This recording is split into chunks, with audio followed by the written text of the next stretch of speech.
On a ici une batterie modélisée par un générateur de Thevenin de force électromotrice petit e égale 12 volts en série avec une résistance interne de 0,20 volts.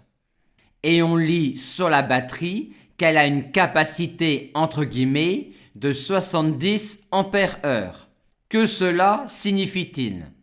Cela signifie que la batterie sera capable de délivrer un courant de 70 ampères pendant 1 heure, soit encore un courant de 35 ampères pendant 2 heures, ou de manière plus raisonnable, un courant de 1 ampère pendant 70 heures. Et pourquoi sera-t-elle capable de faire cela? Car cette capacité-là, quand elle est entièrement chargée de 70 ampères-heure, correspond en fait à une charge électrique qu'elle a emmagasinée. En effet, on a la formule I égale dQ sur dt. Par conséquent, si on multiplie une intensité par un temps, on récupère de la charge électrique. Et donc dire, quand elle est entièrement chargée, qu'elle possède une capacité entre guillemets de 70 ampères-heure, équivaut à dire qu'elle possède cette charge électrique-là, vu qu'elle peut délivrer une intensité de 70 ampères pendant 1 heure. On nous demande maintenant de déterminer l'énergie électrique qu'elle a stockée lorsqu'elle est entièrement chargée. L'énergie électrique qu'elle a stockée quand elle est entièrement chargée correspond à l'énergie qu'elle est capable de fournir au reste du circuit en délivrant un courant de 70 ampères pendant 1 heure. Un générateur de 12 volts qui fournit au circuit un courant de 70 ampères fournit au circuit à chaque instant une puissance de 70 fois 12 watts. Et s'il le fait pendant 1 heure, il aura fourni au circuit une énergie totale égale à cette quantité-là. Et c'est donc l'énergie qui est stockée dans la batterie lorsqu'elle est entièrement chargée. On nous dit maintenant que la batterie est déchargée à 10% de sa capacité maximale et on nous demande le temps nécessaire pour la recharger entièrement.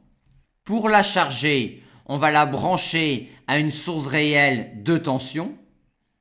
La puissance reçue alors à chaque instant par la batterie sera égale à petit e fois grand I, avec un courant grand I qui parcourt cette branche-là qu'on trouve facilement égale à cela. Ceci est alors l'énergie qu'elle reçoit en 1 seconde et par conséquent le temps ΔT nécessaire pour la recharger entièrement et le temps ΔT qui est solution de cette équation-là. Ceci étant l'énergie qu'elle reçoit pendant un temps ΔT et ceci étant l'énergie qu'elle doit recevoir. On nous demande enfin de déterminer l'énergie qui a été dissipée par effet Joule pendant la charge pendant ce temps ΔT. L'énergie dissipée par effet Joule pendant la charge et l'énergie reçue par ces deux résistances-là pendant la charge. Pendant la charge, à chaque instant t, ces deux résistances-là reçoivent une puissance égale à celle-là, et donc l'énergie qu'elles reçoivent pendant la charge est égale à cette quantité-là multipliée par le temps ΔT nécessaire pour charger la batterie. On pouvait également trouver cette énergie-là en prenant l'énergie fournie par ce générateur-là pendant la charge qui est égale à grand E fois grand I fois ΔT et en lui retirant l'énergie reçue par la batterie pendant la charge qui est égale à cette quantité-là. Et si on voulait déterminer le rendement de la charge, on calculerait alors le quotient de l'énergie reçue par la batterie pendant la charge qui est égale à cette quantité-là, mais qui est également égale à petit e fois grand I fois ΔT, qu'on diviserait par l'énergie fournie par ce générateur-là pendant la charge qui est égale à grand E fois grand I fois delta T.